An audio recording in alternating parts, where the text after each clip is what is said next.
Today, let us go on to chapter Force 9 on page 114, 115, and 116. We have been learning about the physical term force. Force has magnitude.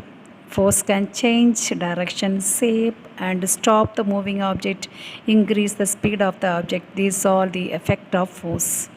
Force has magnitude. Force is a vector quantity. Now tell me, what is vector quantity? The quantity which has direction and magnitude. You know, force has magnitude as well as force also having direction. So force is called vector quantity. There are two type of quantities, scalar and vector, but force is a vector quantity. Now let us move on to the topic, type of forces.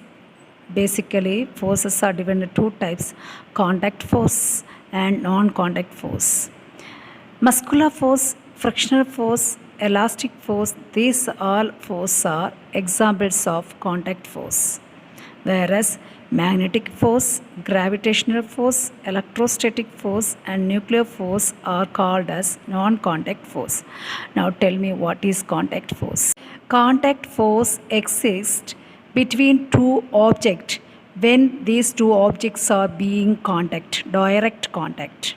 When two or more objects are being contact each other, we can say there exists contact force. Now my mobile is in my hand. Two objects are being in contact. Here mobile phone and my hand, they are in contact each other. So this type of force is called contact force. Second example, now I am going to write on the board. Now two objects are being in contact. Here my hand and a chalk piece. These both are in being contact. So this type of force is called contact force, as well as blackboard and chalk piece. These two objects are in contact. So here also exists contact force. You are carrying bag or you are holding a pen. Tell me, what type of contact force exists here? There is muscular force, because your muscle exert force. So this force is called muscular force. What type of contact force exists between chalk piece and the blackboard? It's frictional force. If there is no friction, it slips. We cannot write it on the board. The second example is, we are walking on the floor. What helps us to walk? There is a contact between two surfaces. What type of contact force here?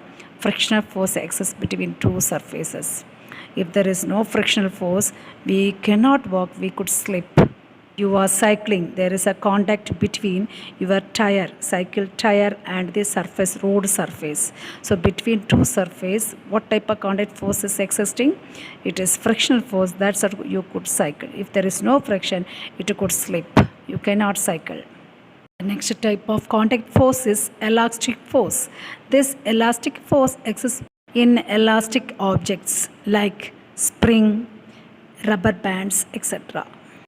Now let's move on to the next contact force is non-contact force. Non-contact force, the first type is magnetic force.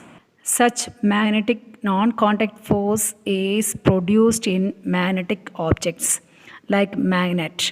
Magnet attract other magnetic material like iron, nickel, cobalt.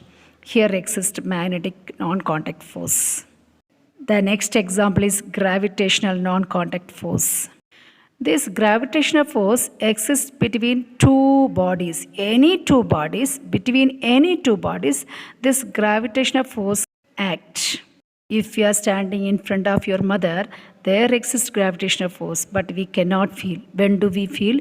If the object is depend upon the mass of an object. If the second object is much bigger than you, then we can feel the gravitational force. For example, Earth is such a big mass body. We can feel the gravitational force that exists to play between our Earth and us. How? It is pulling attraction between two bodies. The heavy mass body Earth pull us towards its center. Comparing to Earth, our mass is very, very less. So we can feel gravitational forces existing to play between us and Earth. So don't forget this gravitational force depend upon mass. Only we can feel such gravitational force when the body is much, much bigger than us in terms of mass. The next type of non-contact force is electrostatic force. This kind of electrostatic force is existing to play between two charged objects. When you rub two objects, there exists the electrostatic force because while rubbing, small amount of electricity will be produced. Thus, there exists electrostatic force. Otherwise, we can say while rubbing, the one object attain positive charge, the other object attain negative charge. So there will be the unlike charges attract each other, plus and minus charges attract each other. Thus, we can say there exists electrostatic force. The next type of non-contact force is nuclear force. This type of force is present inside an atom. Inside the atom or center of an atom, there is two particles are present in the nucleus, that is proton and a neutron. The force of attraction between these particles, that is binding force between these two particles of an atom, is called nuclear force. The SI unit of force is Newton. For distance, SI unit is meter, no? Likewise, SI unit of force is Newton. Symbol is capital N. This name is derived after the scientist Isaac Newton.